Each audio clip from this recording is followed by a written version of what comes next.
Hello, hello! I'm back. It is the RPGchick, and I am back with Legend of Mana Dragon present for all y'all today. And I am joined by Sinstream for commentary for this pretty heckin' awesome run.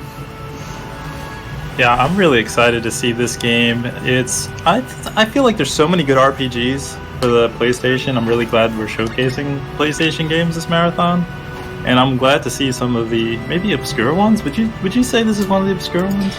A little bit.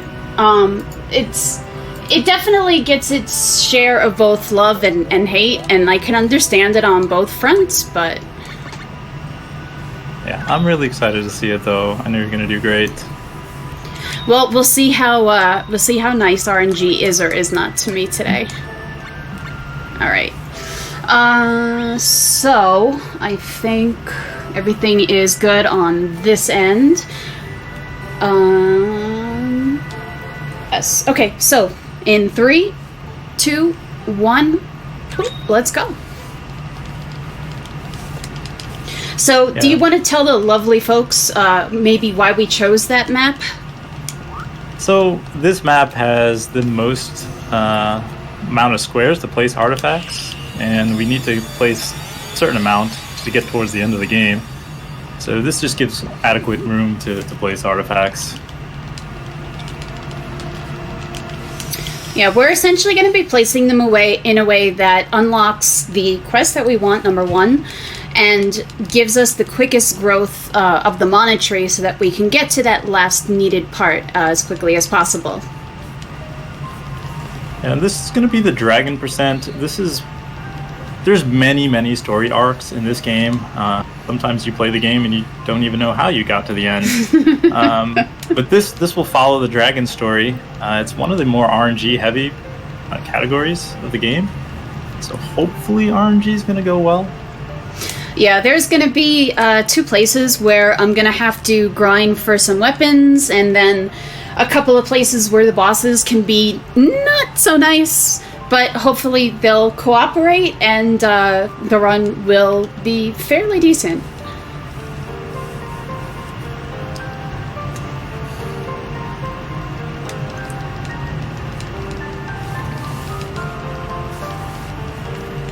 By the way, the art in this game, if you've never seen it, it is gorgeous. This game is a beautiful game.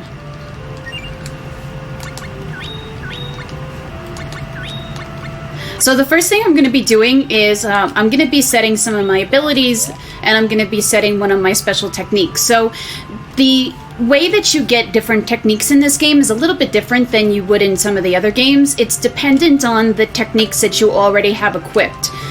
So I'm essentially utilizing the ones that I need to get the best techniques and other abilities down the line.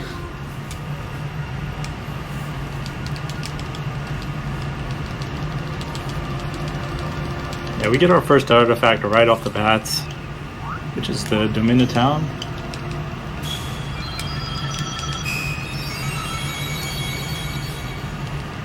Oh, the music is so great in this game, especially I love the town music too.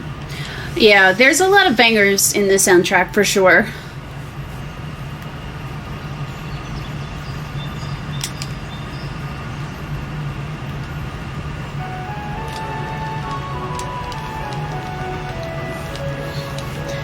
So here is Elazul. He's going to be our first companion for the first little mini quest. Technically, he is part of a different storyline, which is the Jumi storyline, but because certain events that you do unlock other events that we need, we have to do this one right now. And thanks, Nicolo, for just blocking the door. Nicolo is a jerk. Right off the bat.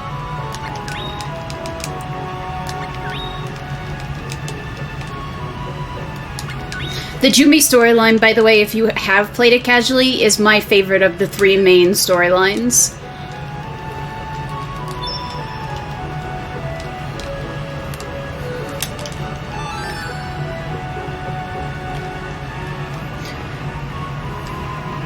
So we're gonna help him find his friend Pearl. Because we're just nice like that.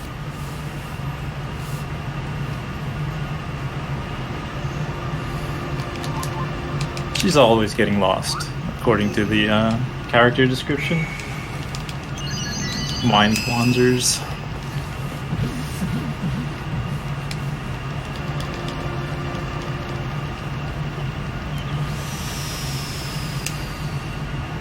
So actually this game's a really nice speed run because encounters are essentially fixed. And the way the combat works, it's actually pretty involved. There's a lot of different techniques and skills you can use and key combinations, but mainly RPG is just going to be using what is like a power cancel. So you strike with the most powerful swing, but you immediately cancel the animation so you can swing again. Yeah, I hope you like the cancel sound, because you're gonna hear it a lot. The only main thing I dislike about the combat in the game is that it's really fickle about you being on the same line with the monsters in order to be able to hit them properly.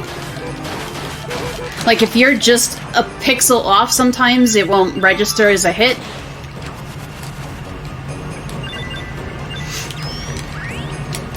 And each of the monsters are going to drop crystals, which count as your experience, gold, which we don't really need in this run, except when Nicolo tries to rob us blind for stupid things, and items that we're also pretty much not going to be using aside from the required weapon drops that we need to get.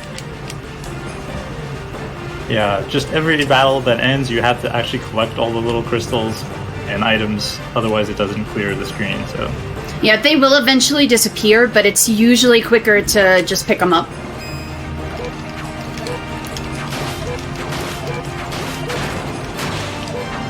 Elazul, can you not hit him away from me? It's pretty useless, or getting in the way. Sometimes you just have to get things done yourself. Also, your companions can steal your experience crystals like he just did to me.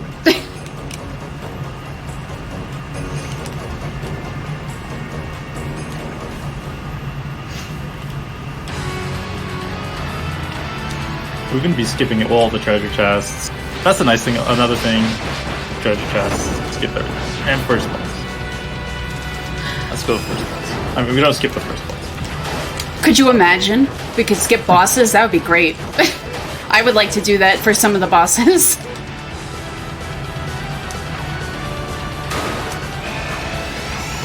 So here we're waiting for the boss to use an ST, and then we can then time another ST of our own and deal some massive damage. Hey Elazul, you want to help me fight this thing?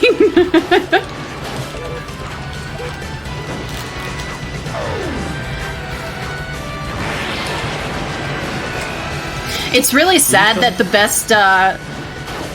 best companion that you get is one that you only have for a very short amount of time.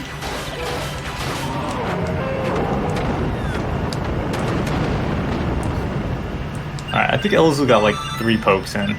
Yeah, something like that.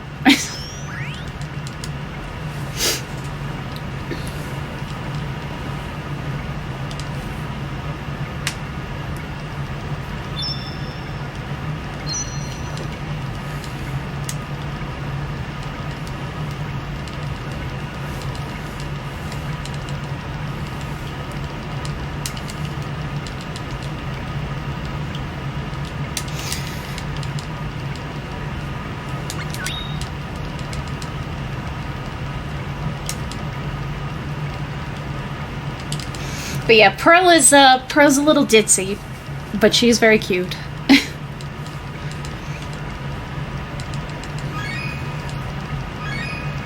Blush.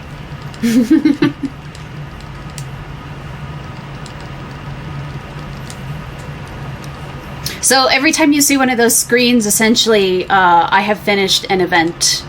But now it's time to go and grind for the first weapon, which will be either the Black Elk Axe or, the heck is the other one? Earth Crusher? Earth Splitter, yeah. Earth Splitter, Black Elk.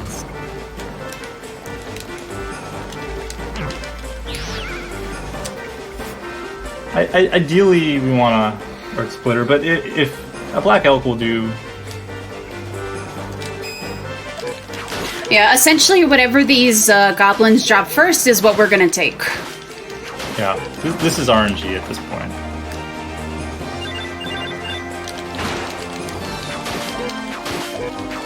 Like, you can lose a minute here. So if they don't drop an item at all, it's just a wasted fight, and we gotta do it again. Alright, so we have Black Elk, which is not bad. The Black Elk actually has a quicker recovery when I mess up the power cancel, which is kind of nice. Because you'll notice if I do mess up the power cancel, my character stays in that swinging pose for quite a long time.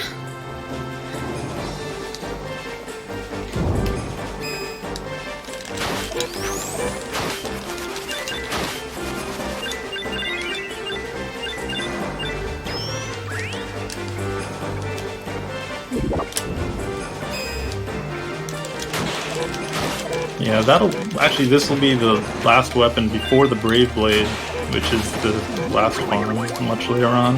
Yeah. Okay, this mushroom is being a jerk. Look at him doing the breakdancing though. Breakdancing mushrooms.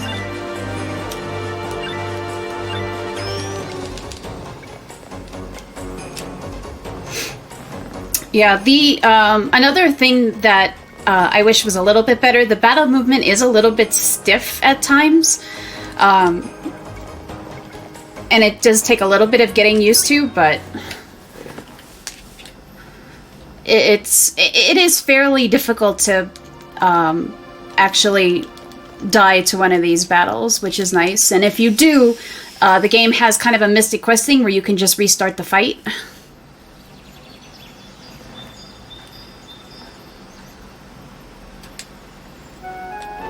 It's really nice in that regard. I mean, you can learn the game following a guide and not have too much trouble at all.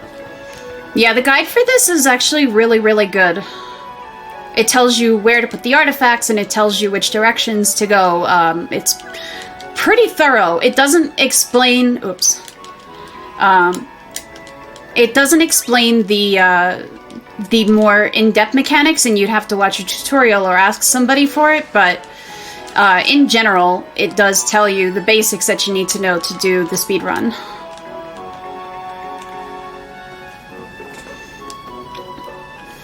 So Nicolo is going to be our second companion. We're not going to go right into his quest. We're going to do a couple of things first. Mostly, again, just to kind of move the event timeline along so that we can get access to the events that we actually need for the dragon quests.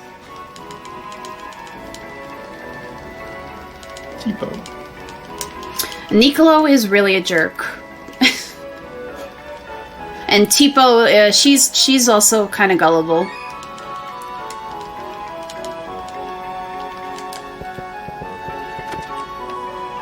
But we're gonna go learn about some monster corral mechanics, because technically you can have monster companions like Rabites that travel with you and fight with you. We're not going to use them. We're going to use something different, but it's still kind of neat. Who doesn't want a cute little Rabite fighting by their side?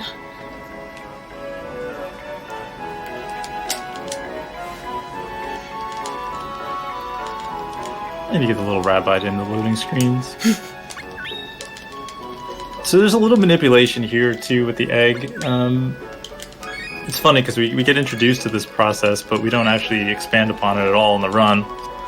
We have to drop a fruit in a certain way, kind of trap the egg. Otherwise the egg could just kind of wander around aimlessly. Yeah, I'm kind of bad at this.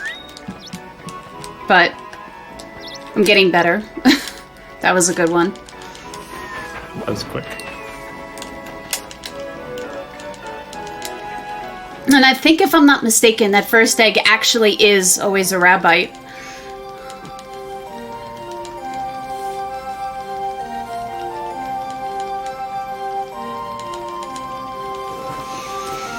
Like, there's so many nice, fun things to do in this game, just to get through, and we skip all of it. Yep. Of course. No blacksmithing, no growing strange fruits. None of that.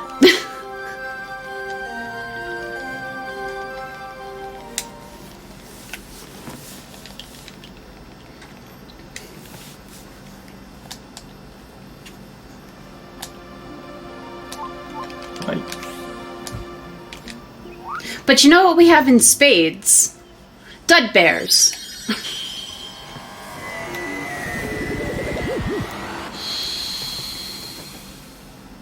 These artifact animations are really nice too. Yeah, the art in this game is just insanely good, especially for a PlayStation game.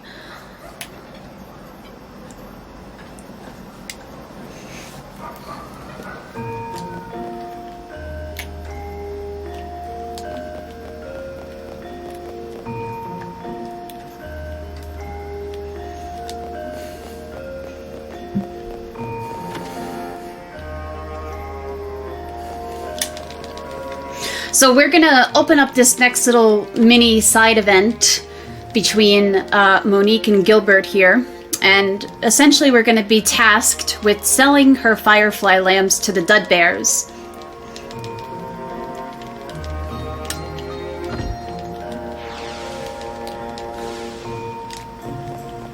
A budding love story. I do like the variation in creatures in this, because I think she's like a harpy, and he's a centaur. It's like there's so many different creatures in this game, and it's really kind of cool.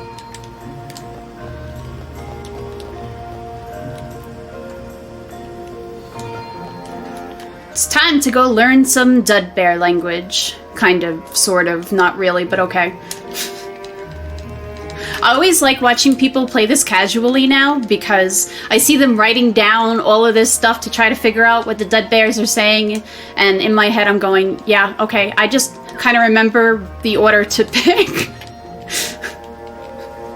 What is that bartender though? What he's just a flat piece of puzzle or something. Yes, I'm gonna say sure. That's about what it looks like. So if you want to know what the Dud Bears are actually saying, that's on you. I'm sorry, you're gonna have to go look that up. The only thing I remember was Dud means like yes or friend, and Gak is displeasure essentially. Yeah, the key here is not to mess up a dialogue, because then you don't sell a lamp. And we don't have any money to buy it ourselves at this point, so it's pretty crucial to the run to get these all right. Yeah, luckily we do have a way to like refresh it if we need to, if we do mess up. So technically you can just talk to the tavern owner again, and it'll restart the dialogue with the Dud Bear.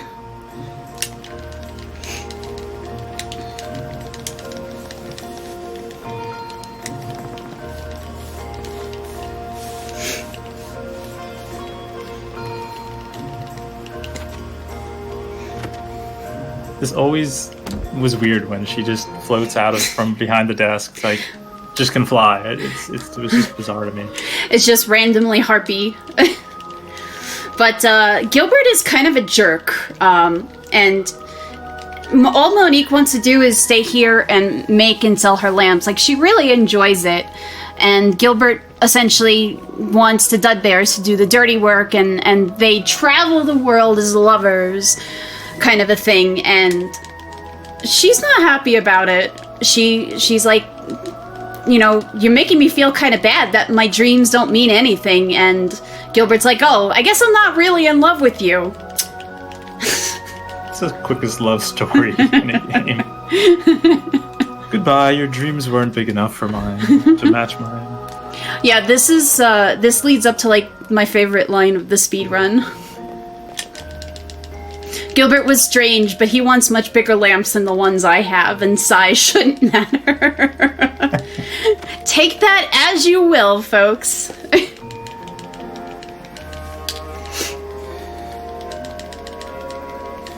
But it works out well for Monique in the end, because the Dud Bears actually really like her lamps. So... Oh my. And we get a very important artifact, so it all works out. Yes, the trembling spoon is detrimental to starting the dragon quest storylines.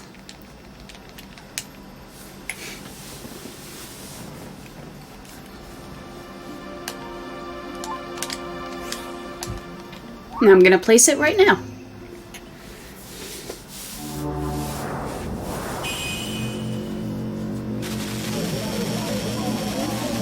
We're not gonna go there just yet, but I am gonna place it because we're gonna go there pretty soon. Looks like a beautiful place. Absolutely. Dark and mysterious. My ideal place to go.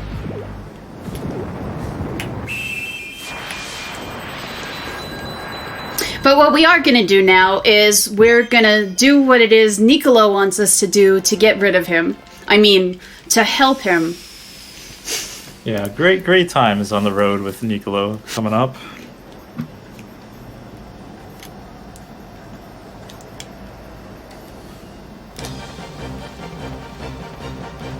And this is a really good track.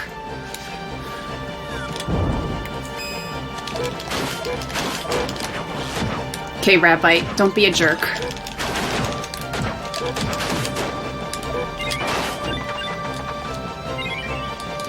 It's hard not to just want to sit back and listen to this music all day. It is really good. Niccolo is actually a pretty decent companion. Like, he actually pulls his weight most of the time, which is nice. But he's also really good at stealing your experience crystals.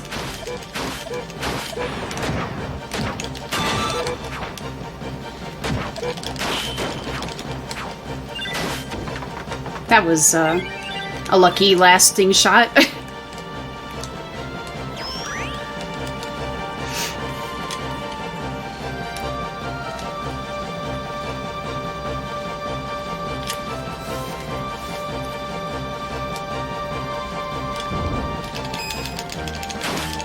So coming up soon, we're going to be getting our first skill update. It's going to be the counterattack. That's very valuable for the speedrun. You can get some quick kills on some of the monsters.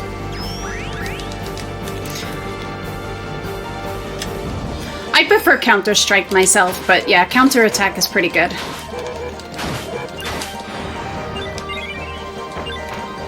Niccolo, do you want to do something? I just, said how good you were, and then you're dancing around the enemy. He did use an ST in an okay spot. Sometimes the STs kind of, obviously they waste time in some of these battles, so it wasn't too bad.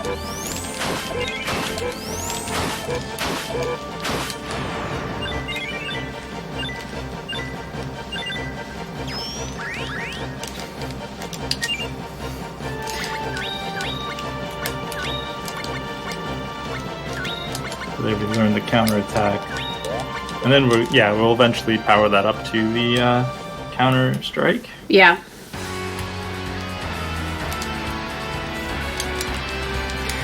So here's the robbers that have been causing all the trouble on the highway. It doesn't matter what you give them, whether you give them a coin or candy, they don't care. They're gonna call their boss. Be like, hey boss, take care of this.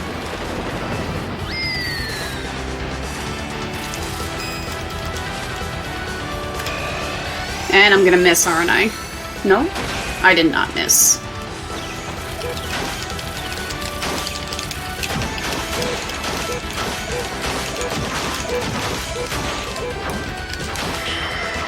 Boss basically stunned and done. I mean, that was a pretty good fight. That was a really good fight. Although this dude is not really too bad in the grand scheme of RNG things, so yeah, after we went through all of this trouble to help Niccolo, not only is he going to offer us garbage, he's going to charge us 300 gold for it.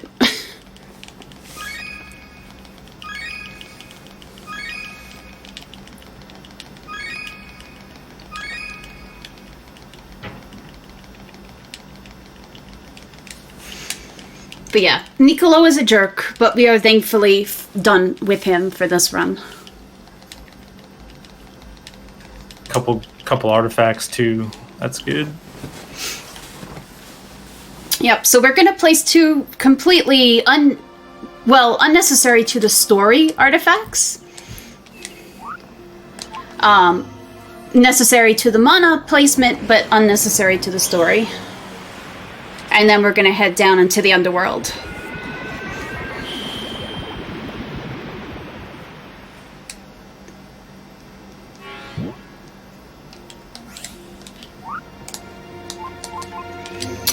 We're also going to pick up our 3rd technical permanent companion out of all the temporary ones that have come and gone. This one is going to be with us for the rest of the run.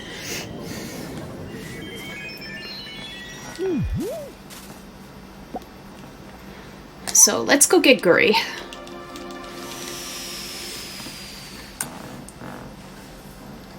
Nikos is greater than Nicolo. I agree, Jason. I agree.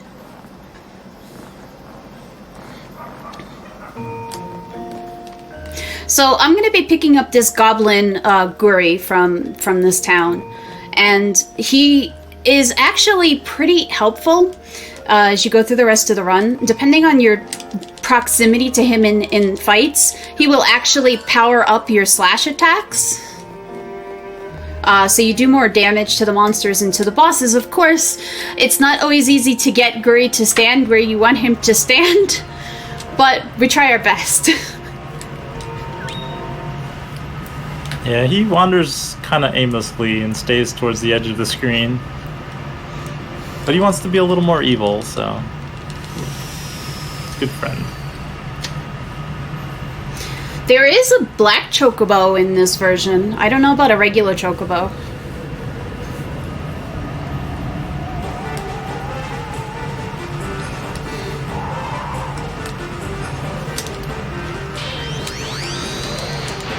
So this is the beginning of the dragon storyline. You can tell because there was a dragon for that very temporary little event opening. And this is Lark. Lark is going to be our companion for pretty much the rest of the game up until almost the end. But he is with us the longest. He's okay. There is still one better than him. But essentially, Lark is a dragoon for his master dragon Draconis, and he is enlisting our help to help his master Draconis.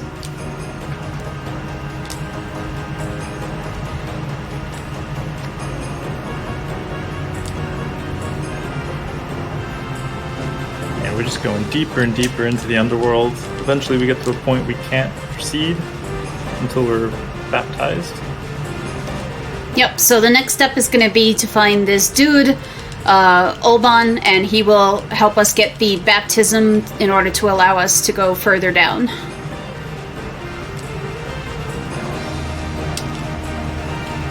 And it is this interesting onion dude with the third eye right here.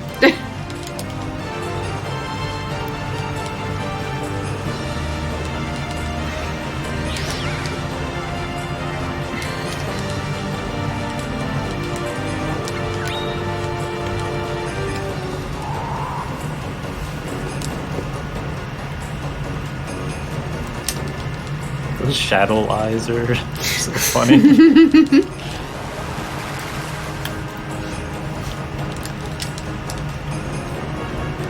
Alright, we've been baptized, now we can go down into the depths of the underworld.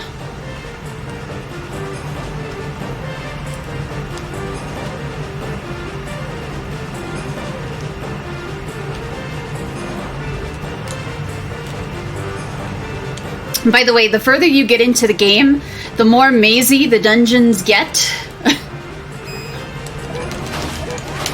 So if you are just starting out running this game, having the guide really helps to figure out where you're going without needing a map.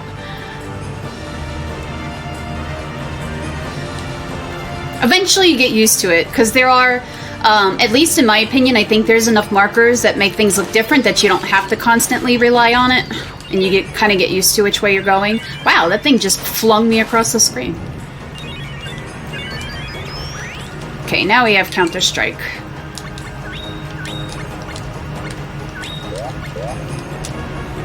Let's go. Yeah, so to see when Guri is actually benefiting the fight, you'll see like lightning between your main character and Guri on the top, and that means you're getting 50% more attack. Yep, and this boss is a jerk. I just want to point that out. Yeah, Hitodama can be really RNG heavy. Every special technique that the boss uses just wastes time. And it constantly just randomly will up and disappear whenever the heck it feels like it. So sometimes you can go without it disappearing for almost the entire fight. Sometimes it wants to disappear every 5 seconds, and it sucks. Like now. 'Cause marathon luck. You got a PB leading up to this run, so I mean, maybe did. you used all the good RNG then. I might have, and I'm a little afraid of that for when we have to go get the Brave Plate. Because I definitely had a practice run earlier that was like 7 tries to get the Brave Plate.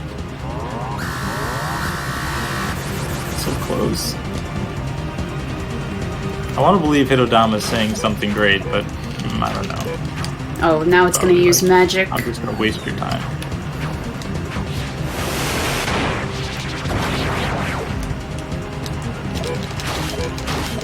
No, I was just 1 hit away. You suck.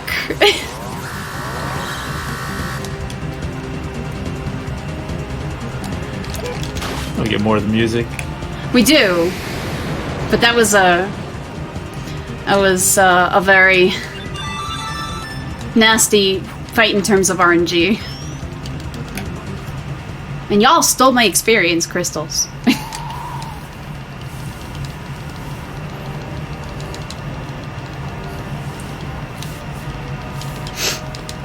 But we passed the test. Draconis is going to accept our help now. And essentially, he wants us to recover the power that was stolen from him by the 3 other dragons. And unfortunately, because we went through the baptism of fire and all of this, we essentially have no choice but to help him. Otherwise, our body will just kind of fade away. And we'll die. So we're kind of stuck.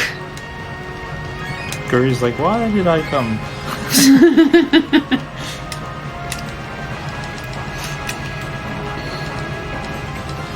So essentially now, as we go through the dragon storyline, we're going to be encountering the 3 other dragons.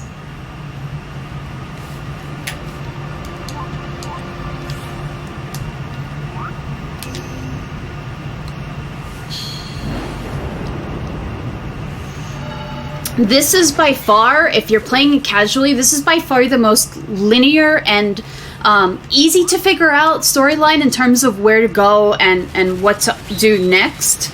The Fairy and Jumi storylines are much more convoluted in terms of the things that you have to do to progress the storylines. Lark is very straightforward with you, and he's like, this is the thing that we have to do next. And the other storylines really do kind of lack that. So a lot of people, when they do play this casually, end up running through this storyline just because it is so easy to kind of grasp a hold of.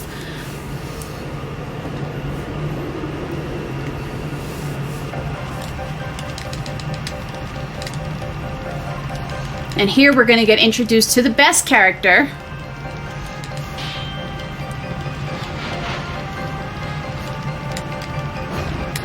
Which is her, Sierra.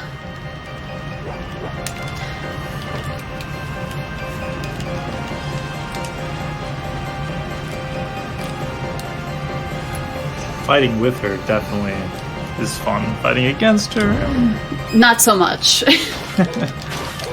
Yeah, she is kind of a pain to fight against for sure. She is very speedy and hits hard.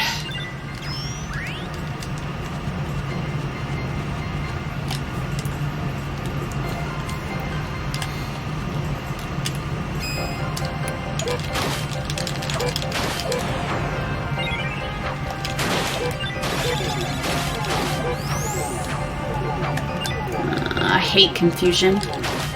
There we go.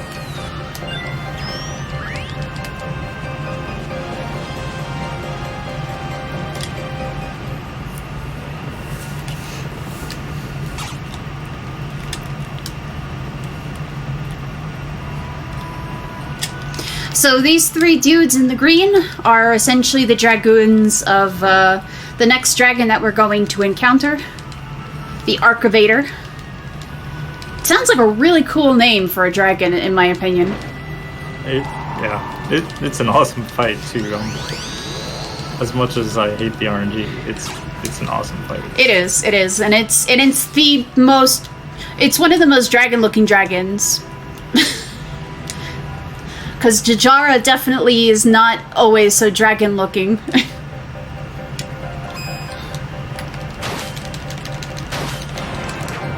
So this area is protected by, I guess, those three wind callers. There's like a statue that you have to break the seal on. So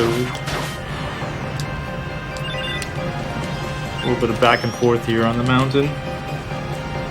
Yeah, and the wind callers themselves can be super jerks. Now we have a black elk, which is not ideal in terms of strength. So sometimes those wind caller fights can get a little risky, a little rough. Let's see how it goes.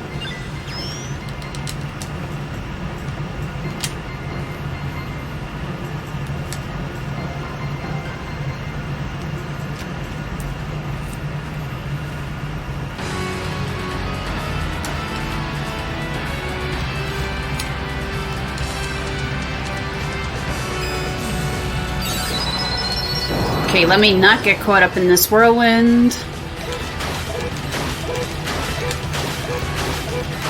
So all three of the wind callers will use Jin's magic, essentially.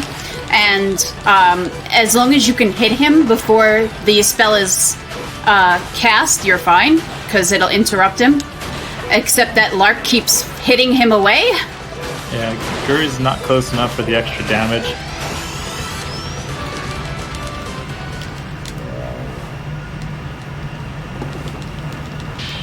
Okay. One down. Yeah, I love the boss music.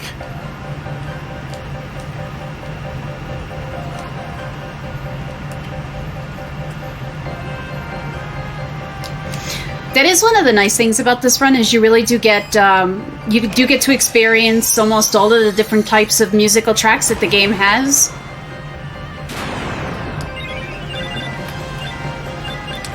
Another downfall of the Black Elk is that that attack for AoE is a little bit worse than the AoE attack that you get from the Earth Crusher. That was a good hit, though. Got everything. Yeah, as long as you kind of get into the middle of the fray, you're usually okay.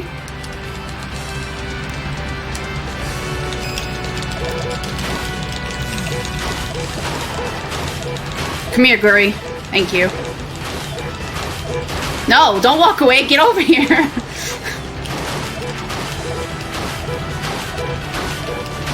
Gotta keep that lightning going. It make the fight just goes like so fast.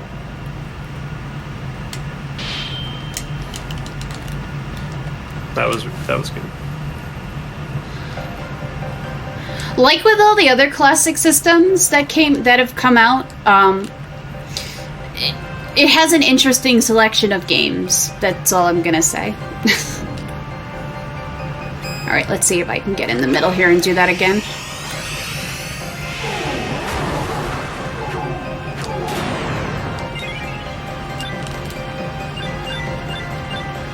Yeah, I didn't actually see what games it had on it. I never checked it out.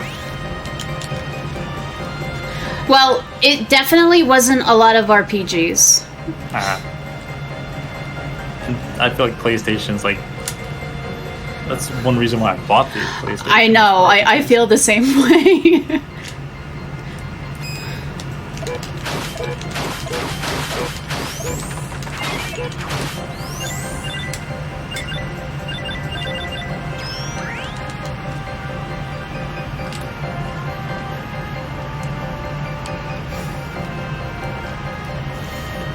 I love how Gur's just like doing his own thing every fight. It's frustrating though, because like you have those few instances where like you need Guri to be right there, and he just never comes.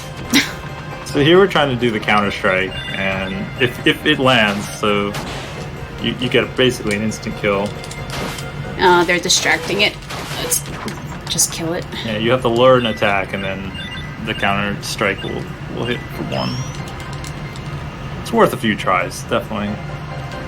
Yeah, and it's super useful on a few of the bosses, including the final boss.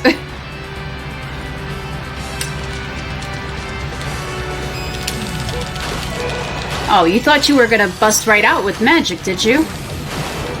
No. Don't hit him back, please. I need him right in front of me where I can continue to cancel his magic. Yes.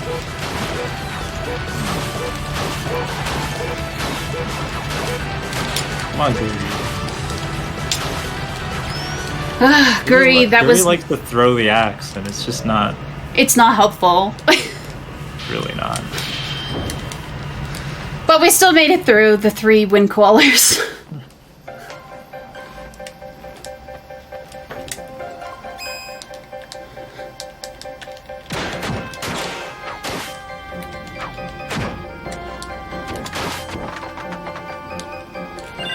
At least one counter. I thought that counterattack. I guess it doesn't hit for full damage with the Black Elk. Not with the Black Elk, no. Only with the Earth Crusher.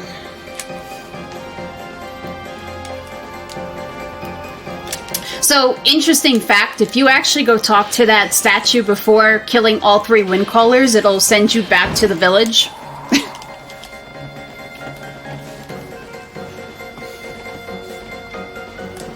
So you haven't actually done that, right? No, I saw somebody do it. I saw somebody do it casually, and that's how I finally found out.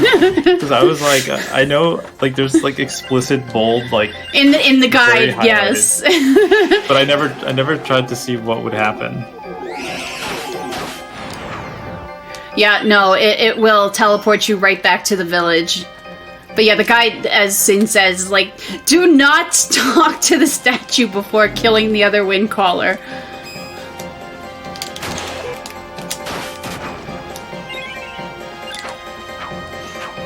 Okay, the 2 of you are, like, wasting my time over here. Imagine being able to line up with the enemies. The worst is when you can't line up with the Monogoddess, though.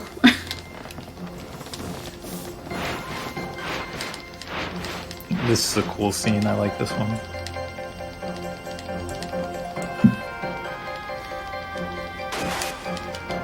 Yeah, Lark is pretty cool.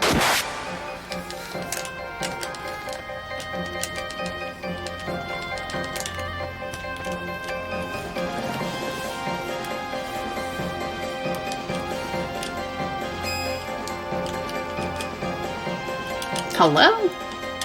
Thank you.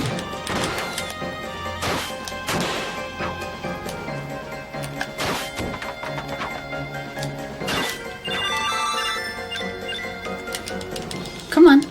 Thank you.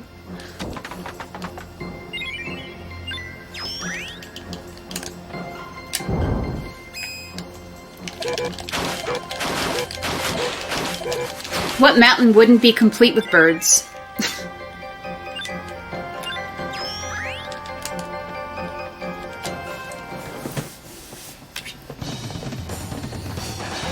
Alright, so this is the Archivator fight.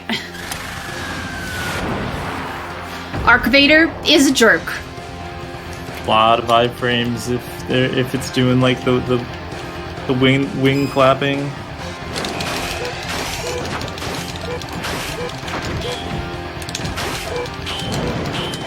Yeah, you can see I'm just kind of pinging against it, so every time it's ready to take luff, you cannot do damage to it, and it's really frustrating!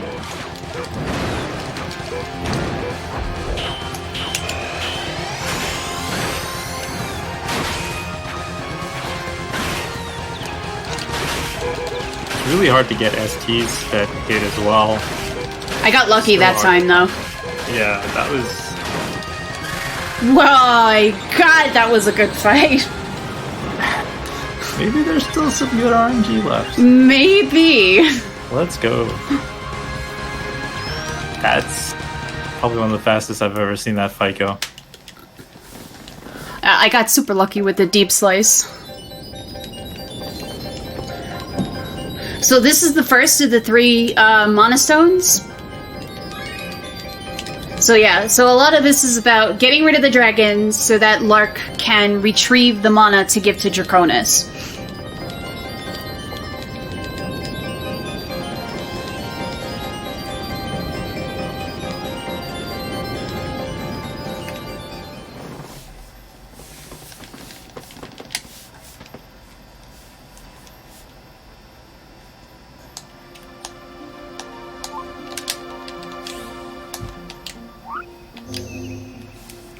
So this little artifact is interesting. It's going to force us into this random mini side event before we actually get to do the dragon event here.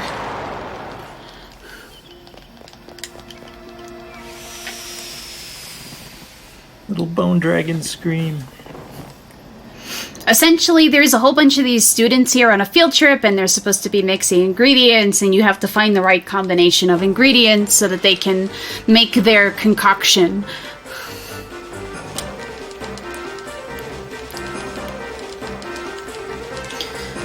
I forget what storyline that's supposed to actually be for with all the kids.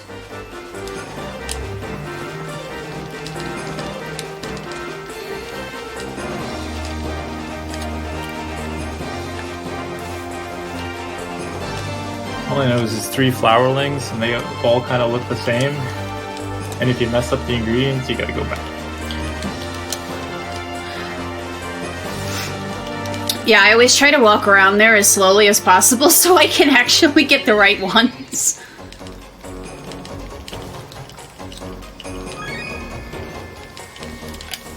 So yeah, just a really super quick little side event so that we can open up what's really here, which is the Bone Dungeon.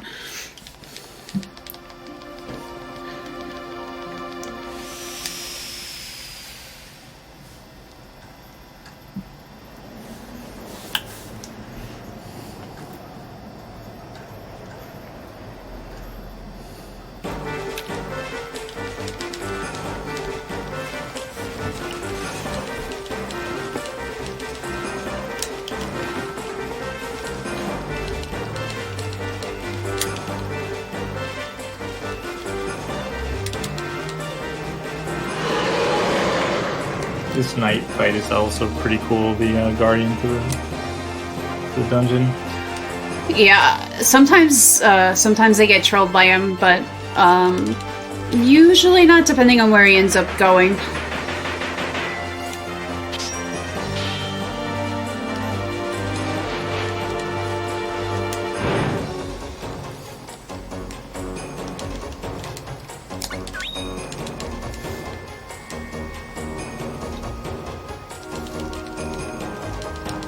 Fury just standing there like, what?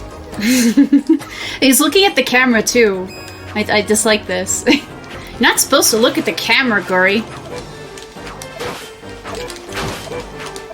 Lark, can you please stop hitting him all over creation?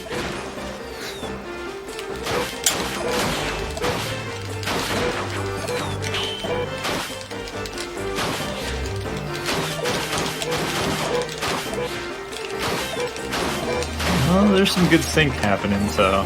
Yeah, thank goodness. Because Lark was definitely hitting him all over the map. Alright, into the mouth we go. Also, I hate this room because these do not look like switches. Additionally, if you play this casually and you do not come in here with 3 party members, you can't do the dungeon.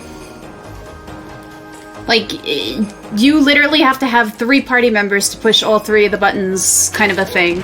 Even though you're not really in that first scene, but 3 people have to be there. So now begins the fights with the blades here, and we're hoping for the Brave Blade drop. Yeah, we got one. No, I don't want the throat slitter. Give me the Brave Blade, please. First try, like, this is insane right now.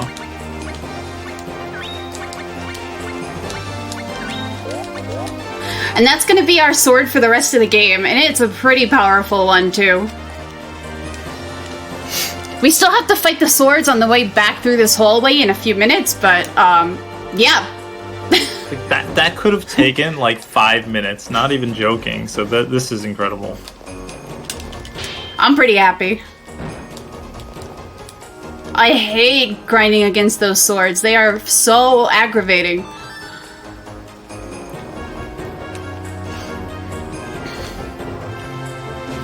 I have this awful feeling in the pit of my stomach, though. Like, the next time I go to run an RNG heavy game, I'm just gonna get decimated.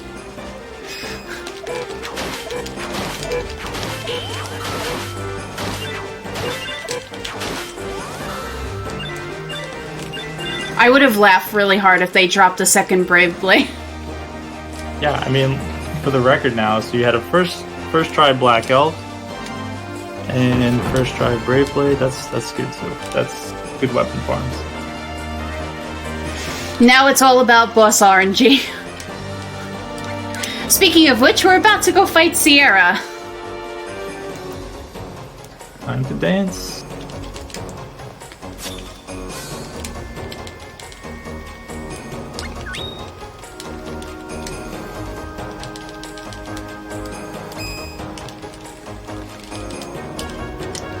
Come on, stop dancing and hit me. Yeah, I mean, just one counter strike would be great right now. Come on. Yes, get distracted with Guri so that I can just hit you. I'm okay with that too.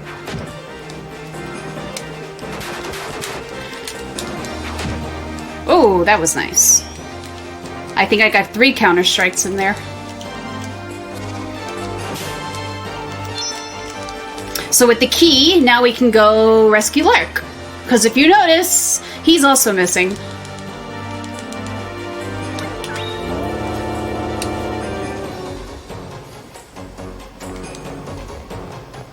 Cool elevator, by the way.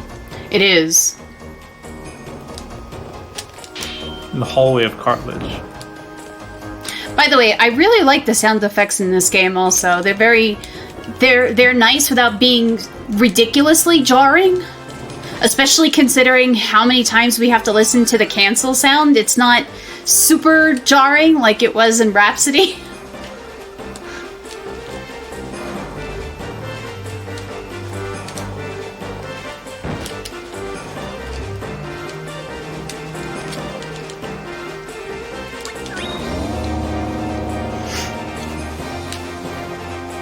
Yeah, so this is actually the first point. I guess in multiple storylines, there's the Deathbringer, and this is going to be the first encounter with Deathbringer. Well, I guess the encounter with Deathbringer in this storyline. Pretty cool fight. Yeah, Deathbringer is it looks like a Dark Lich from Secret of Mana.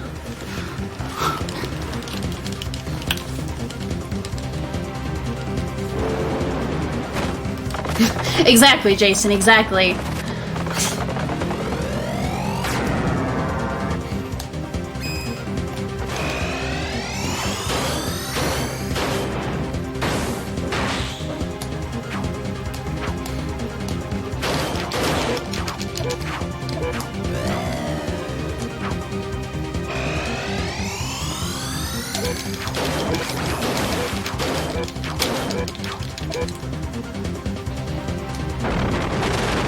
Oh, it was actually using real magic, not that stupid cancel thing this time. But it's dead. I mean, that was a really good fight. Deathbringer usually isn't too much RNG, especially because that he has that one magic spell that looks like it's just a cancel attack kind of a thing. But now we're gonna face Jujara, and Jujara is gonna be a double fight. And I forgot we have to wait for Guri. You could do a little loop-de-loop, but it doesn't always work. Yeah, he's casual. But yeah, there's a couple of places like that where you actually have to wait for Guri to catch up with you, and that's one of them. And Guri walks super duper slow. This fight is awesome though too. Yeah, this is the Bone Dragon Jajara, and he looks heckin' awesome.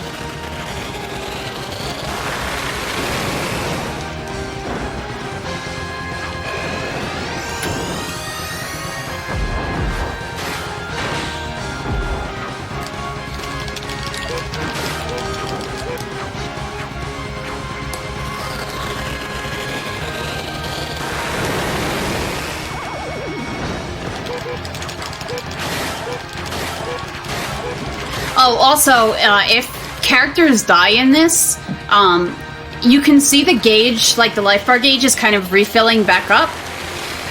Once it fills back up, as long as there is at least one live party member, they will revive on their own. Yeah, losing Guri was a little unfortunate, but I mean they don't bother to dodge very well, so Nope. nothing you can do. And at the end of every battle, you always go back to full health anyway, which is also kind of nice. And here is the second part of the Jajara fight, where for some reason he picks up the statues. I don't know why. A little more structure, a little more weight. I have no idea. Just like, hey, these are cool, I'm gonna pick these up.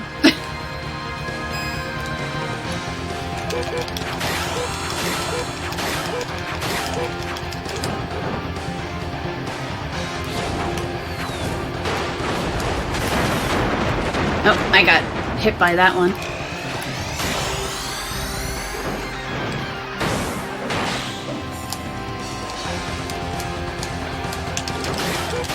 There's so much chaos happening on the screen.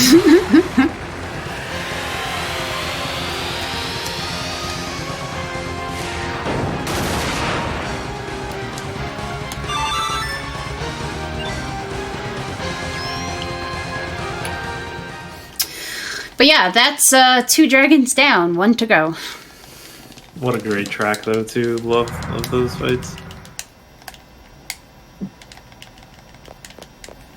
This is another one where you have to wait for Guri to climb to the top.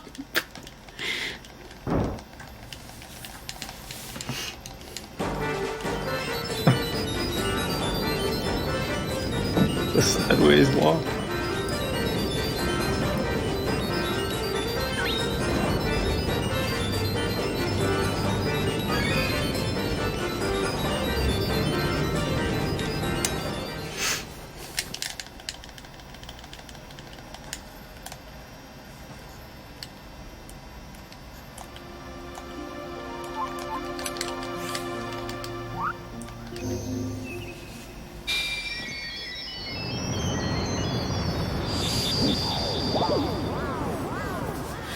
Well, the map's starting to fill out nicely.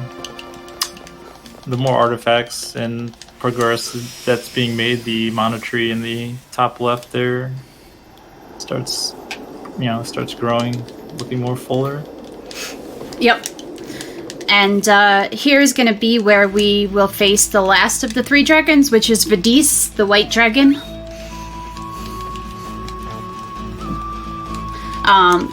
Vadis is also Sierra's dragon, so...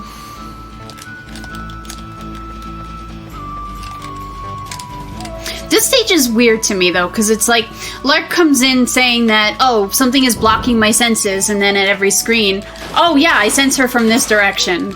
Let's go this way. Birds, can you stop being jerks? Thank you. Yeah, plus he interrupts you, so you have to wait. Even if you know the way. Yeah, it just seems so weird for him to be like, oh, I can't sense anything, but yes, I sense her from this direction suddenly.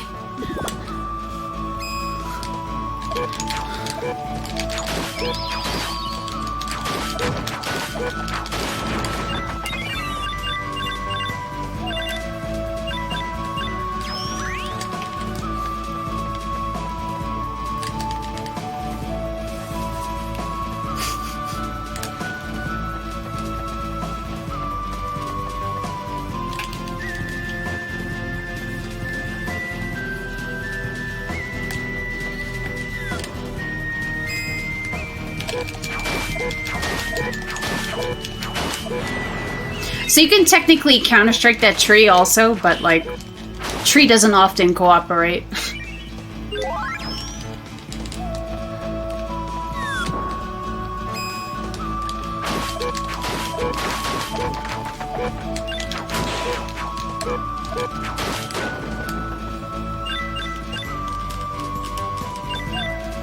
Also, your companions are really bad at picking up anything, even if it's right in front of them.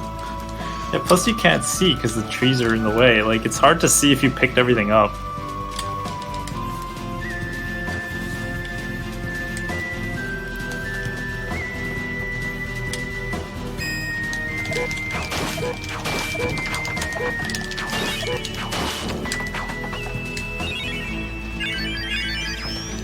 Double chocolate.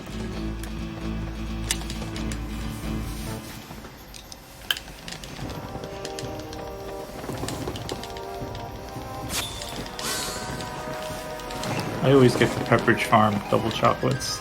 Same price, more chocolate. How can you go wrong?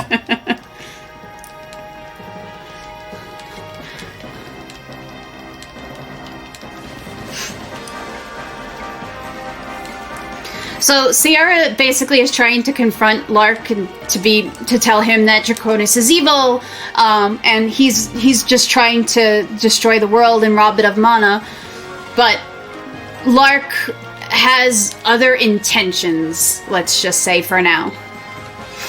And Vadis, rather than having Lark and Sierra fight, just tells Lark, "Here's the Mana Stone, take it and get out."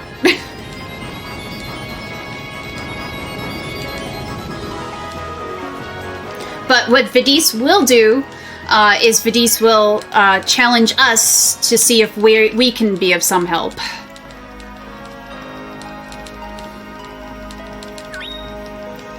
Yeah, this is a tricky fight because you got to fight Vadis and Sierra, and you kind of want Guri to keep Sierra busy. But he doesn't always. Sometimes he's really bad at it.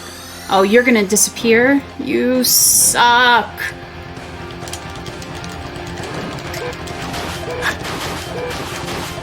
You did some damage to the tree trunk. I did.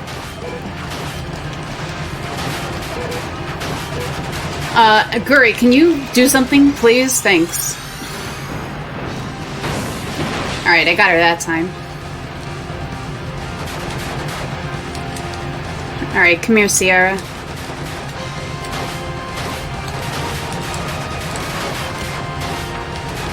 Trying to get the counter strike. And no go. There we go. Got one. Come on.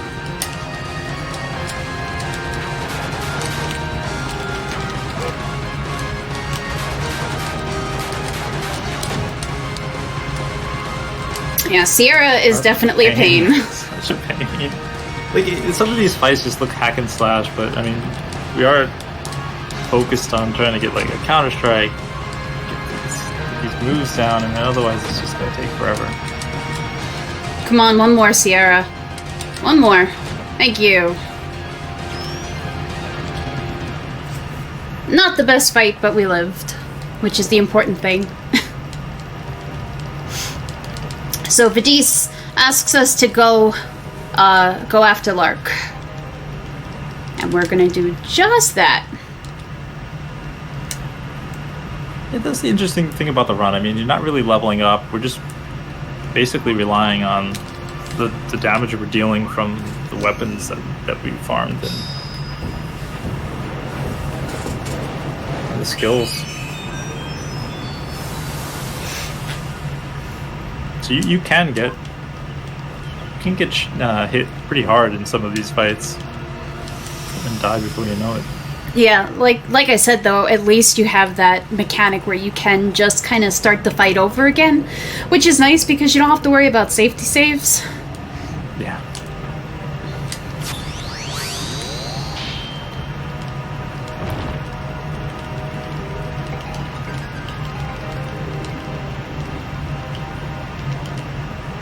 So finally, we're gonna get the best partner, and Sierra is gonna join us for this bit as we go back into the underworld.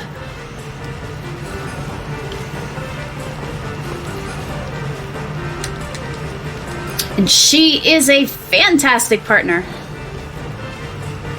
Not as good, I think, as when you have to fight her, but still pretty good.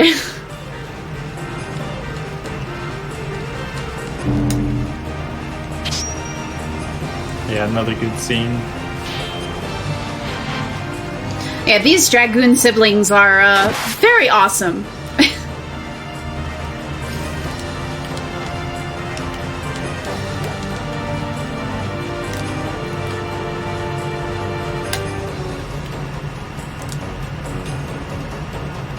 So the baptism of fire is still in effect from the last time we were down here, so we do not have to get it a second time. We can just go straight down, thankfully.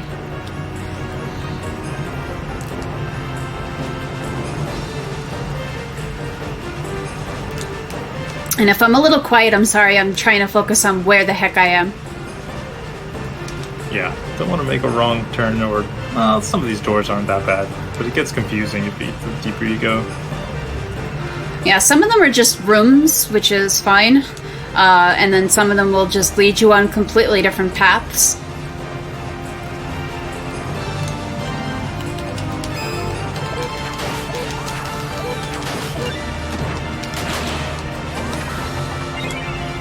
Who doesn't want to get lost in the underworld, though? Yeah. Orpheus.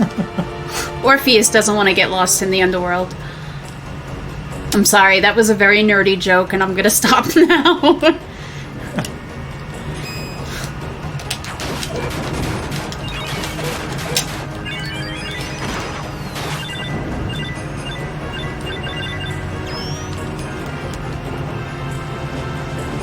Fights are essentially the same as before, but now you have Sierra, they go pretty quick. Yep.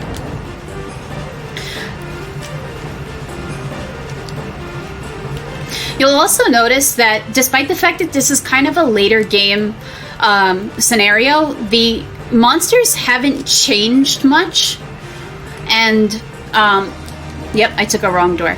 It actually has to do with the proximity with your relation to where your home base is. So the further away your stuff gets from the home base, the stronger the monsters actually get. So not only was the map planned with ways to make things convenient in terms of where you're putting stuff and where you have to go next, but it's also convenient in terms of how strong the monsters are at different points in the game.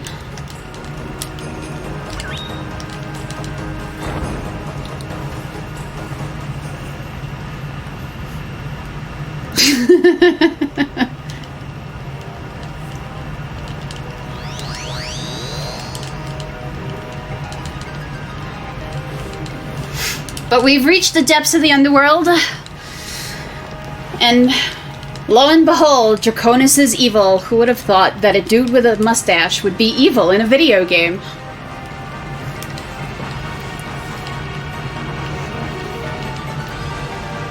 And here is where Lark kind of fesses up. Like, he knew what Draconis was after, but essentially he's kind of stuck down here with Draconis because he is his Dragoon. And he could not return to the surface unless Draconis returned to the surface. And he wanted to be able to go back up to the surface world to see his sister again. Unfortunately, Draconis is evil, so he's betrayed Lark, and now we're gonna have to fight him. Lark becomes this... I don't know why his transformation looks like this, but I guess it's okay. It's just bizarre. Yeah, it looks like some kind of centaur machine gauntlet thing. So, I'm always very confused by this. No, great, come back! Come back, come over here! Thank you.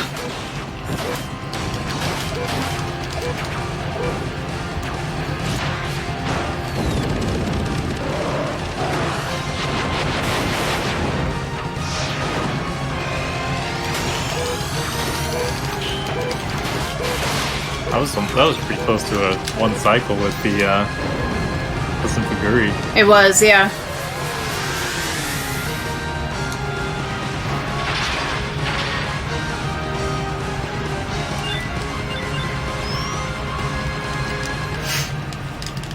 But even with Lark dead, Draconis is not done, and it's time for his evil reign to begin.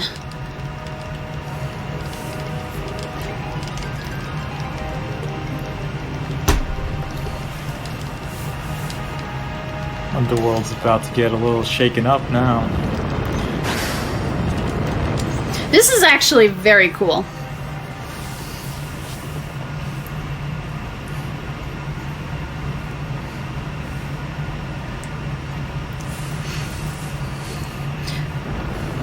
I think this is the only, like, real break in the run, too.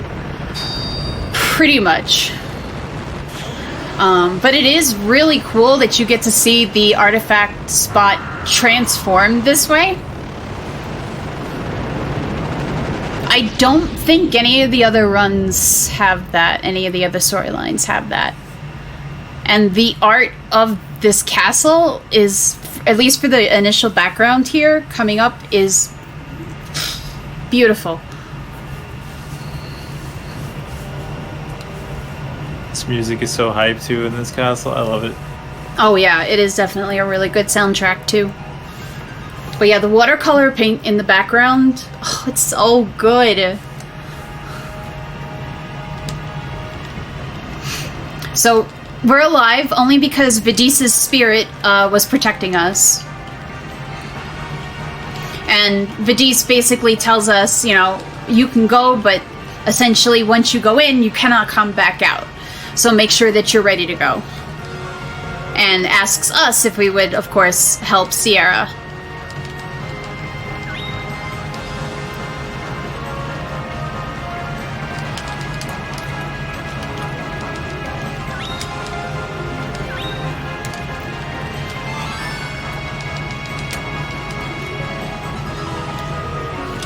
And I'm probably gonna get kind of quiet here because this castle is super mazy. Yeah, I always get lost in here. There's some pitfalls that you have to take, like traps, so that's intentional.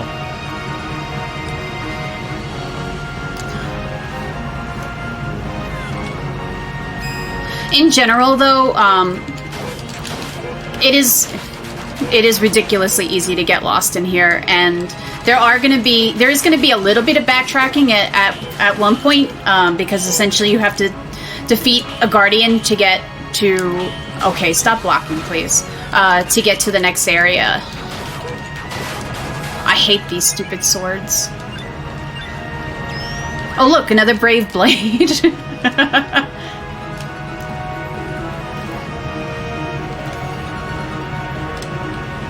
Hopefully you can keep that for the next attempt. Yeah, that would be nice. Guri got there instantly on that time. That's interesting.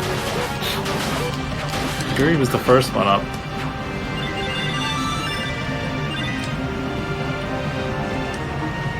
I don't see where the other jewel is. This is a very obstructed scenery.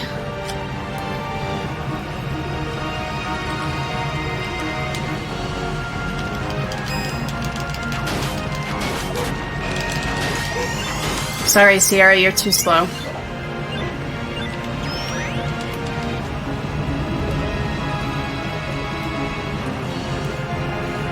So here's the first pitfall.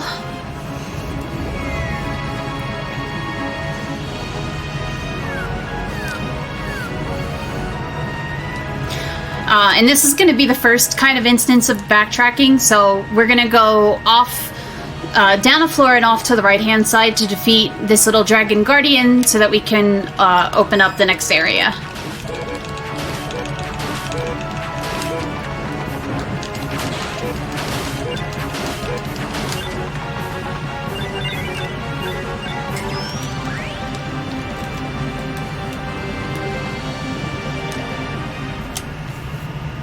And let's see if the dragon doesn't troll me. Yeah, nothing like looking out the window and just seeing everything on fire also. That's really cool.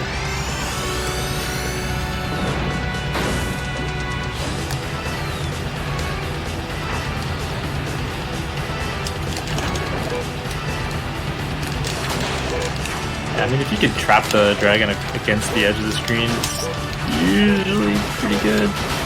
If Guri would get down here... It would be better. Come here, Guri. Thank you. No, come back! Guri, why do you betray me?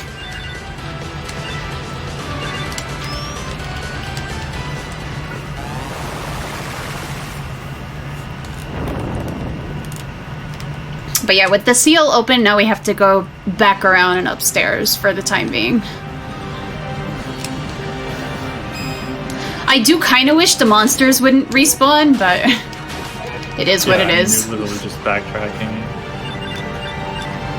Especially the blades. The blades are so annoying. Oh my gosh, yes.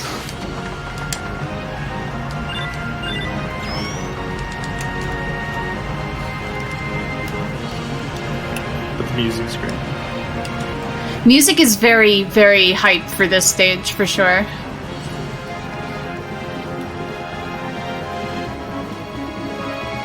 And this should be where we fall into the next pitfall, and it's going to take us all the way down into the basement to fight the next dragon with the next seal.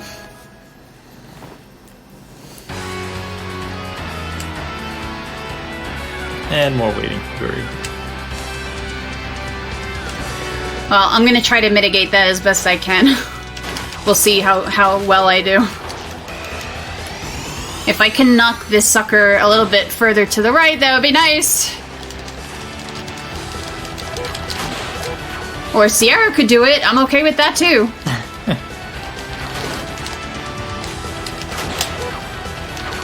But yeah, the further you can get this dude to the right and get Guri over here, the better it is.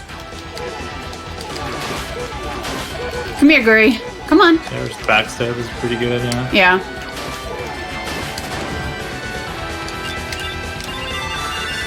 Man, got Guri pretty far to the right, which is good.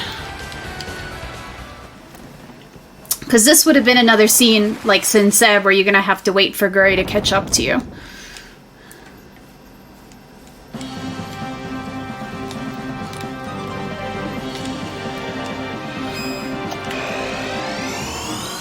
And I am not going to deal with these swords. Goodbye.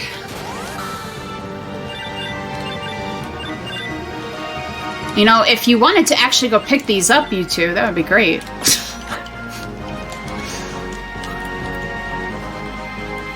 I know, you cleared the swords so quick with the ST and then the coins. Yep. So we're gonna slowly make our way upstairs towards the top of the tower now. I always get Magus Castle vibes on those steps going back up. Oh yeah.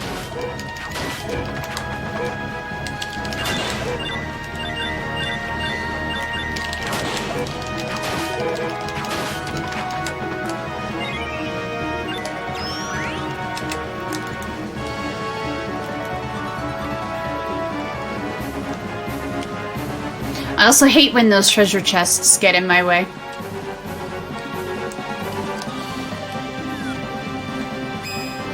We don't open a single one. Nope, but they're still really good at being in my way, in my path. At least in this tower they are.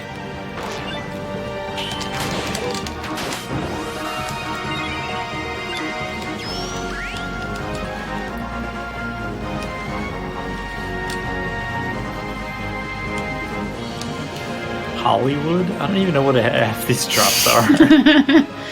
They're crafting materials. Because technically there is a blacksmith forge in the home base. So we're gonna go fight Lark 2.0.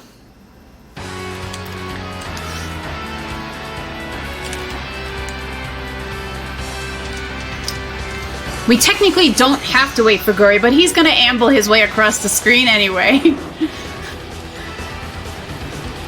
It looks like he just spawned into the enemy. That was cool.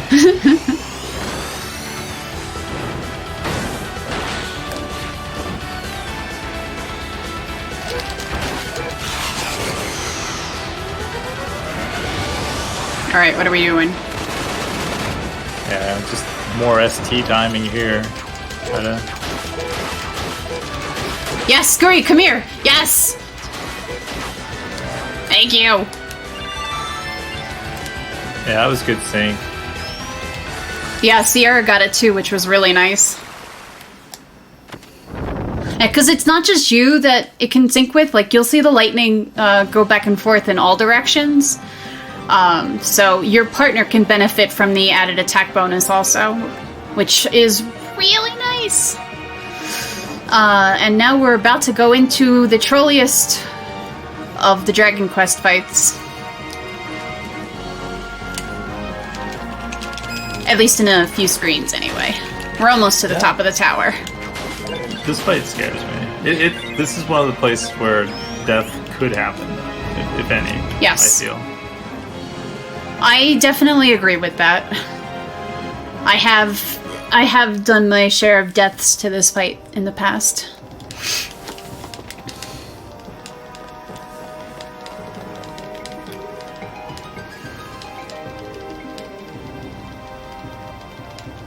But yes, we have finally found Draconis. It's time for the confrontation.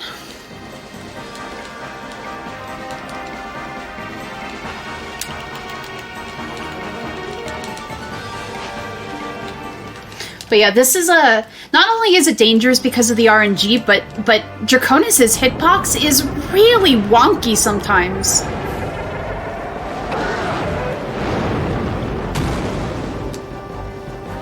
This scene, though, is amazing. And the music is also very good.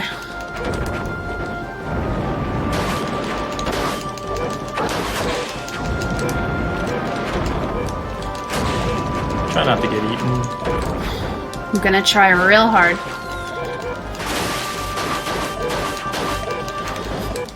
Okay, let me get away from his head. Staying towards the top is pretty safe.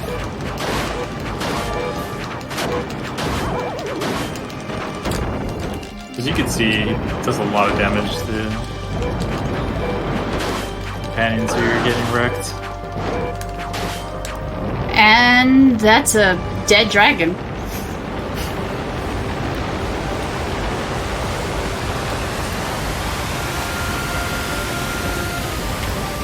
And like a supernova.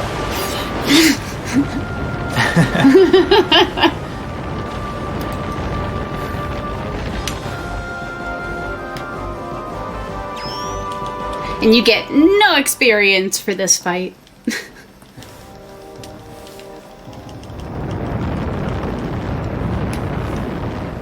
And not only did you get to see the artifact change, but you're going to get to see it change back now as well.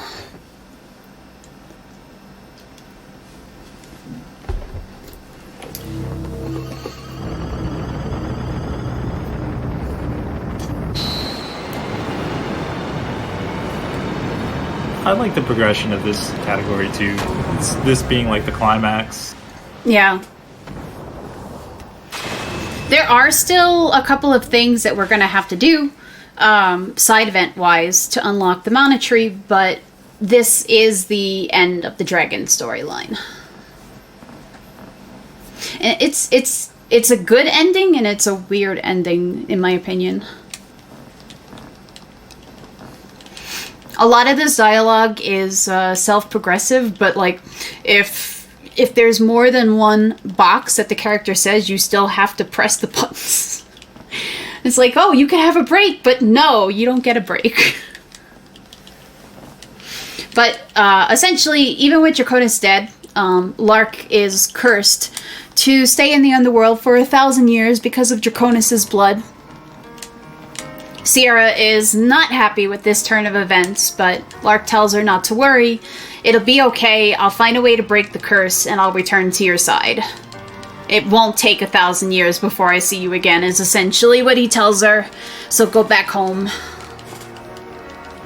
And wait for me there.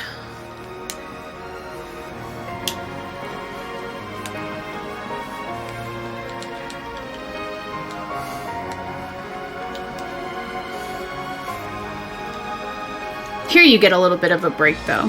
This is all on its own. So, after all of that, the Mana Stones get returned, the dragons come back.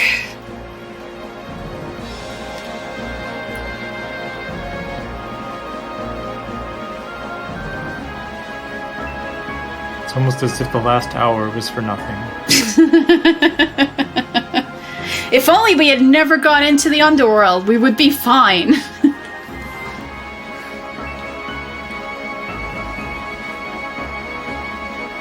I love that Jajara still has to crash through the ceiling here.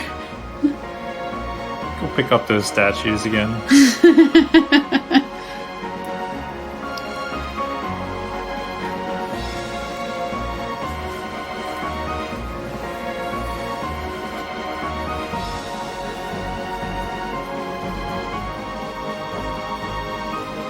And then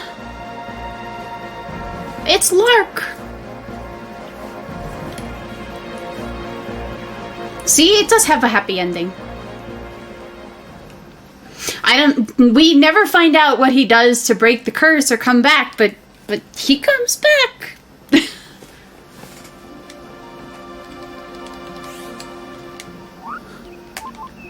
20 minutes.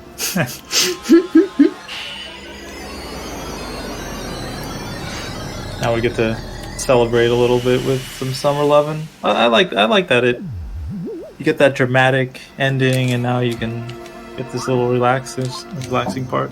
Yeah, the music of Summer Lovin' is one of my favorite tracks too. But first we have to place some arbitrary artifacts. All these cool places we don't get to see. I need to learn Fairy Run. That needs to be a thing, and then I need to learn Jumi Run. There are categories for like everything in this game, by the way. Dragon %, Fairy %, Jumi %, all events, and all storylines. Yeah, I saw a couple of new runners picking up all events. Crazy amount of the dude who had the world record for all events, I think, recently rerouted it. That might be why other people were jumping on board. Or maybe it wasn't the world record holder, maybe it was somebody else, but I know somebody just was working on rerouting all events to make it a little bit more streamlined. I love this music. So good. And the theme of this is don't step on the crabs. Because that will happen. And they just get in the way of everything, though. These crabs are okay. It's fun. These crabs are okay. You can kill them, but stepping on the other crabs essentially is just wasting time because you're gonna crack them and nothing good will happen.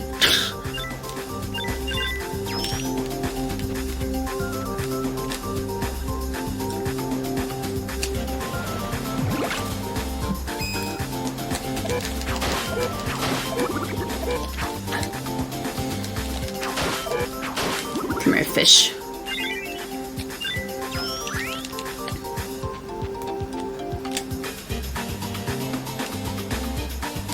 So hard to line. Yeah, anything in the air is like impossible to line up. Okay, I've stepped on 2 crabs so far. It's kind of fun crack at the crab stuff, to be honest.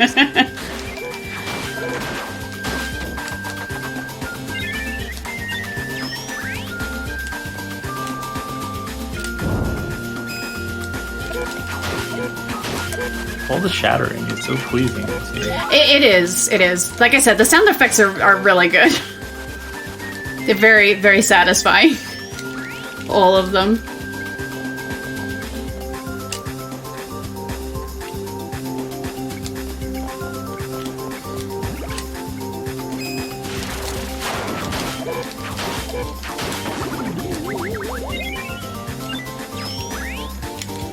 I'm getting, like, no experience in this place, and it kinda sucks.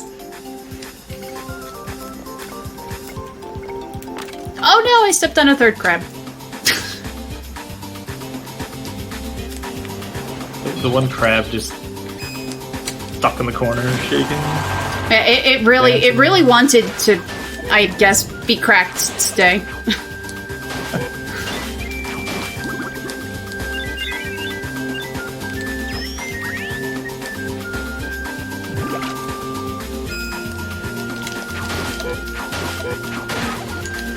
Kind of also reminds me of like a Mario Kart level. Oh yeah, the beach levels. Yeah. And the crabs would be getting in your way and messing you up.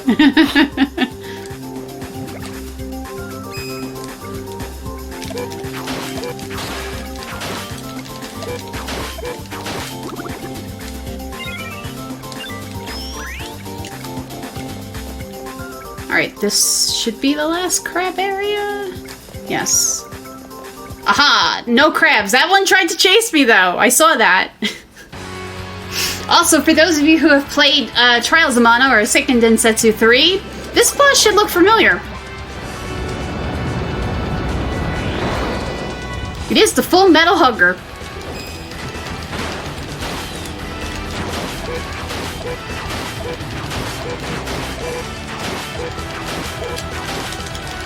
I have not played it, but it is one menacing looking grab or crustacean.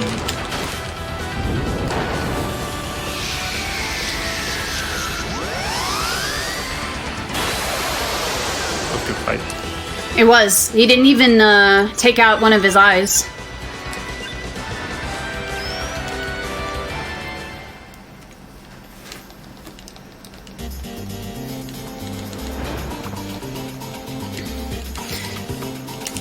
And so we get the conclusion of the pirate penguin and his girlfriend. She's like, no, go on your treasure hunts. There are other storylines, by the way, with these pirate penguins and their walrus captain, but aside from like the ghost ship thingy, I don't remember most of them. Or no, wait, there was one where they were turned to stone also. Or was that the same one? I don't remember. I don't even remember. Like I said, you just get through the game sometimes. You don't even know how.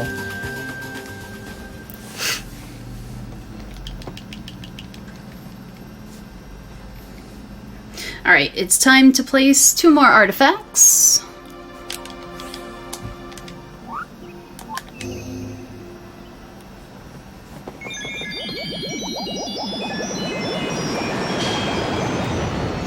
So I only killed 3 crabs. That was not too bad. I've definitely stepped on more than that in the past.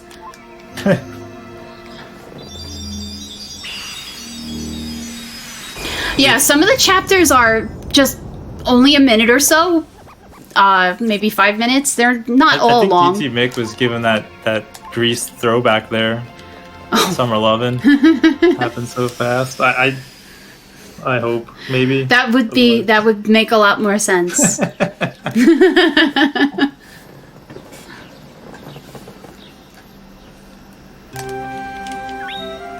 Randomly go in and go out and go back in. Yeah, now we're just doing the speedrun thing to trigger the ending story.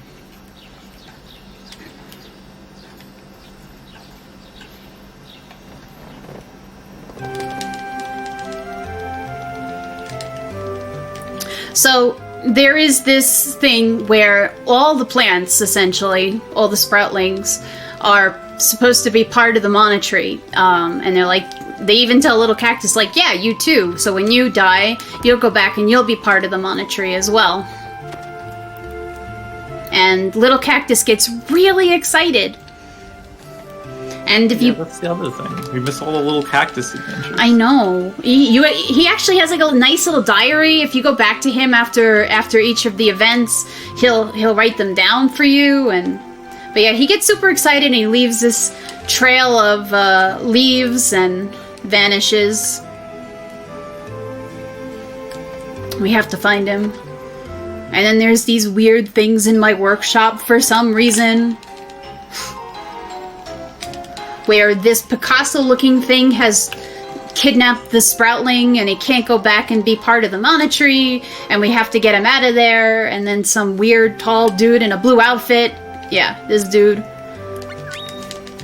I don't know what he's doing, but he's at the mana tree too, so it must be important. But we're just doing speedrun things to kind of cut down on the dialogue at this point. And we're gonna go rescue the Sproutling.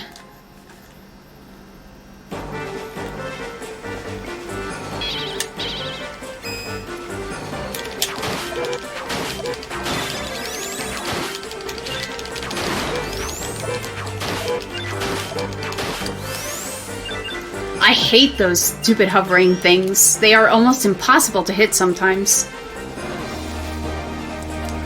Yeah, this is essentially... You had to collect all the additional artifacts, place them, trigger this event to get to the last event. So right now we don't have the mana tree yet. Nope, but we will at the end of this event. Once we rescue the Sproutling, essentially we will get it.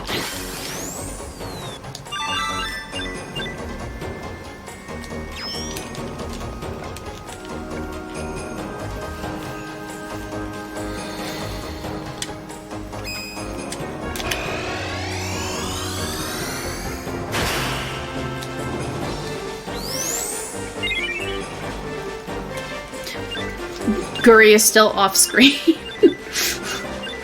Yeah, and Guri, our only companion now for the rest of the game. Sort of, if he counts. At this point, he kind of doesn't anymore, though. Like he'll act for as a little bit of a meat shield for the last fight, but not for very long because he really doesn't have a lot of levels.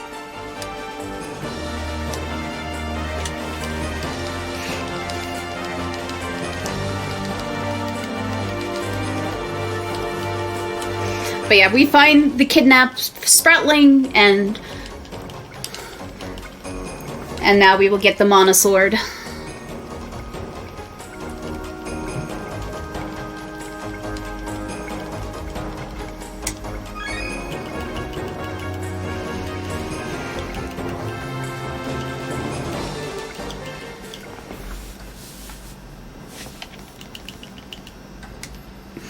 And we're actually going to place the Mana Tree pretty close to the house, which cuts down on exactly how strong the monsters inside the tree can be, which is kind of nice.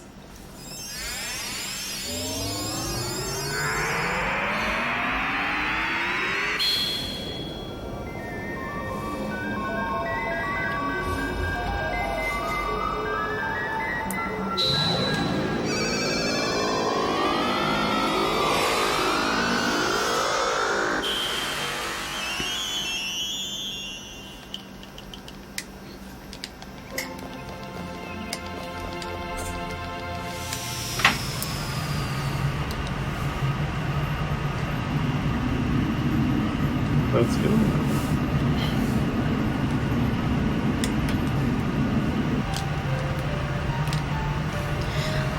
I always find it interesting that the Mana Tree is less mazy than most of the dungeons.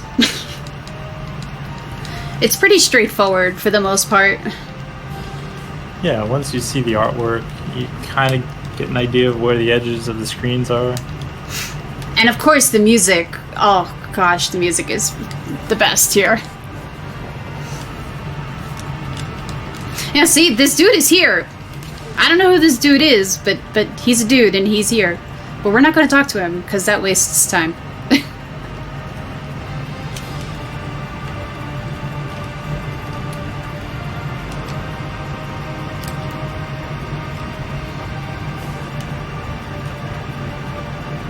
But it is really cool because essentially you're literally climbing up and around the tree, inside and outside, and it's really nifty to look at.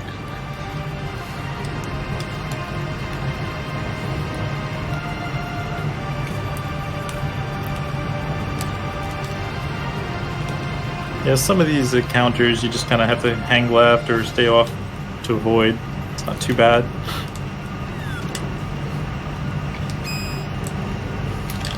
And there's just ones you can't avoid. The only thing I wish this game had when I was playing casually is a run mechanic. I really hate that you can't run from encounters in this game.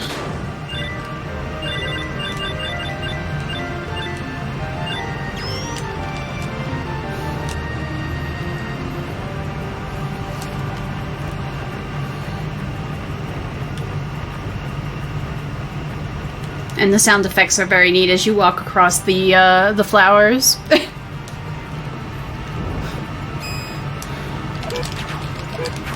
Okay, flying thing. Not in the right line.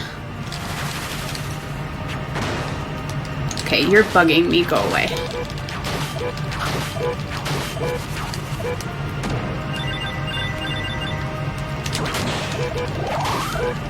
Guri. Guri was not helpful. He didn't do anything.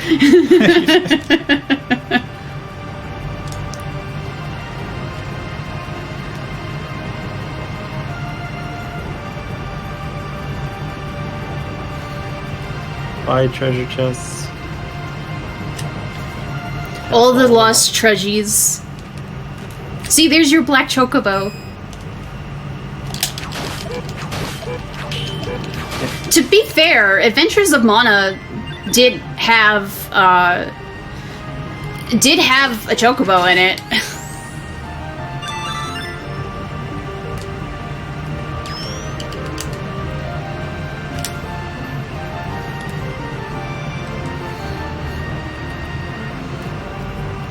Yeah, the little no that keeps happening is the power cancel, essentially.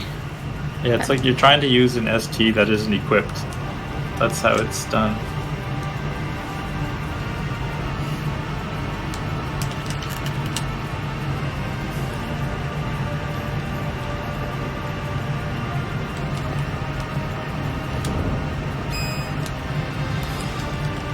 Alright, this is the little final maze here.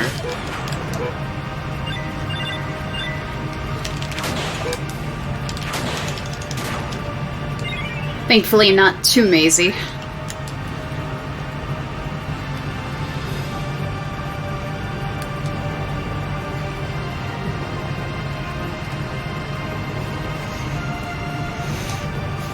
At least in this part, you always end up going in the same direction twice. Yeah, pretty easy to remember. Try to get some counter strikes and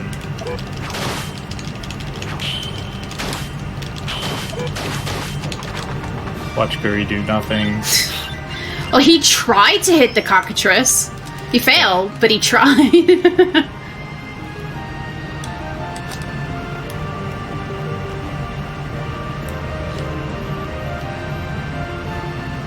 Oh no, that was... Hello, brains, please. That was not the first... That was only the first one. There we go.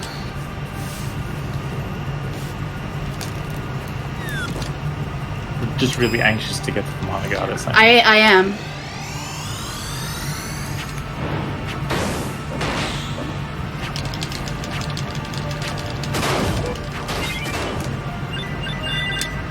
That was a really nice hit. I got very lucky with that lunging arc.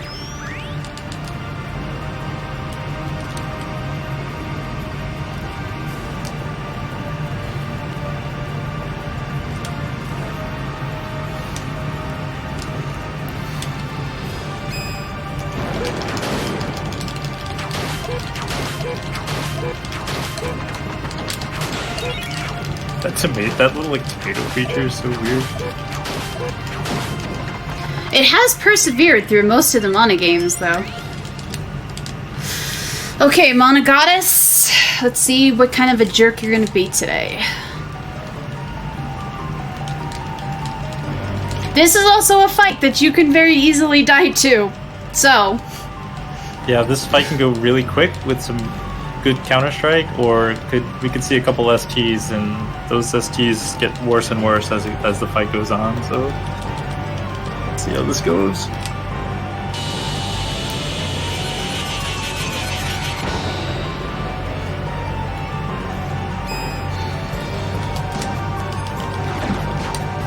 Ideally, you just want to line up with the Mana Goddess, though. I'm on the wrong line. Draw the attack. Come on. Nope, she's gonna ST.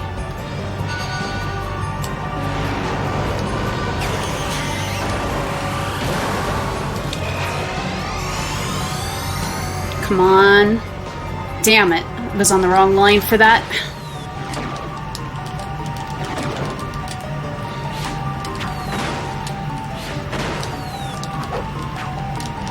My lineup is really bad today. What the heck?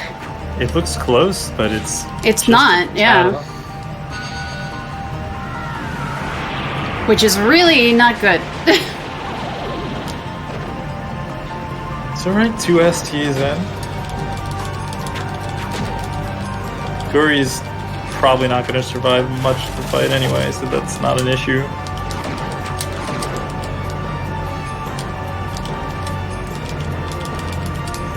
Heck. And Monagot is giving the business right now.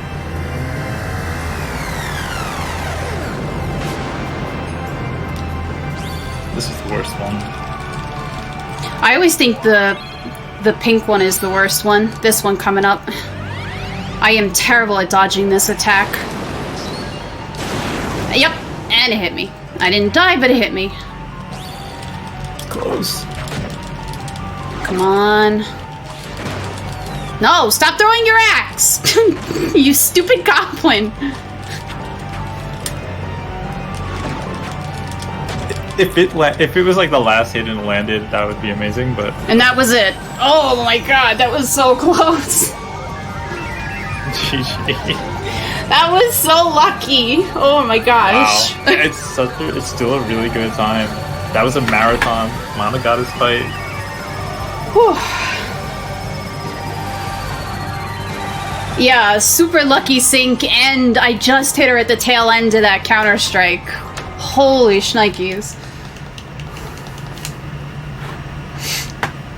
And since we have a little bit of time, I don't know if we need to hurry to the next run or not, but let's see, because the ending music is pretty good. Let's see.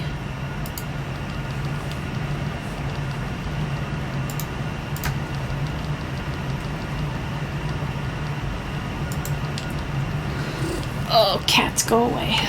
Yeah, it looks like a game show block coming up. Well, we do have the weakest link with Unphantasmamus coming up after this. Wow, that was almost another PB, huh? If the Mana Goddess was just a little more cooperative. I know! What the heck?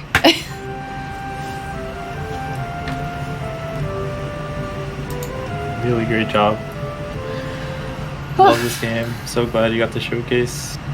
Yeah, I'm always happy to showcase this. There are a lot of runners for Dragon Percent, but not so much for the other categories, and I think it's time to learn another category.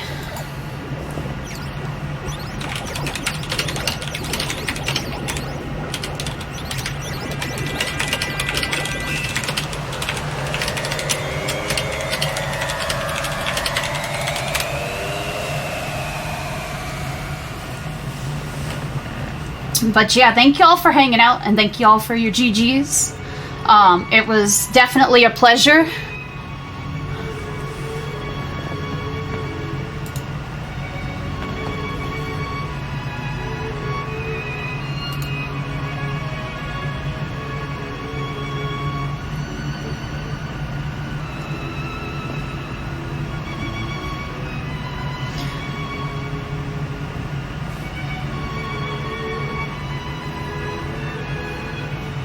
The ending song in Swedish.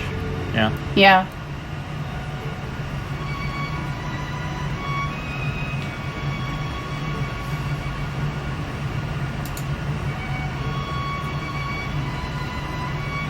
So Sin, if I learn Fairy Percent, are you gonna learn Fairy Percent too?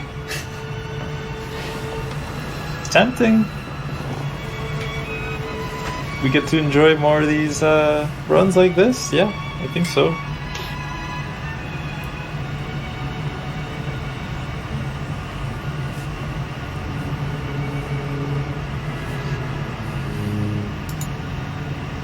Fairy Percent is about the same length of time as this run, though. At least as far as I can see from the leaderboard. It's Jumi that's a little bit longer. And it's not that much longer either.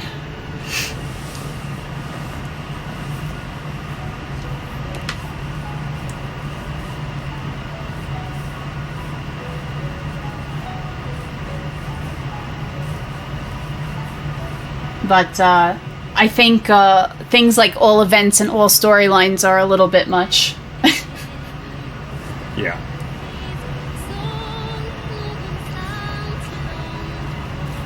But even just playing this game without speedrunning it is a lot of fun. Oh, definitely.